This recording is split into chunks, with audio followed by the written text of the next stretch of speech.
سندويشة لحم ب18 ريال، سندويشة لحم بريالين. السندويش هذا اسمه ستيكن، لحم مع جبن رمان. المنظر منظر مشهي جدا جدا جدا. نجرب سندويشة اللحم ابو 18. طري جدا للأمانة، طري طراوة، برضو يبغى لها لقمة ثانية. يعني فوق الجيد جدا، قريب من الممتاز. خلونا نجرب ابو ريالين. الباكيجينج 4/10.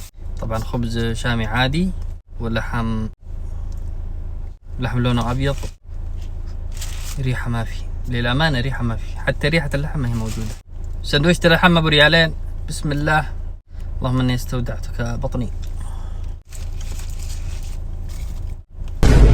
ايش هذا؟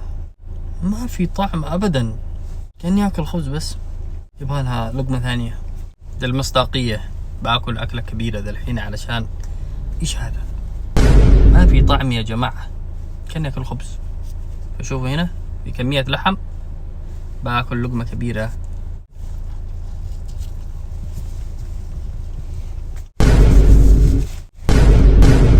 ما في طعم لحم، ما في طعم لحم، ما في طعم دجاج، ما في.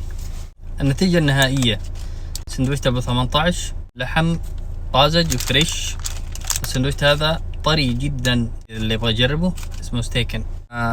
اذا شفت سندويشة لحم بريالين لا تاكلوا، نصيحة.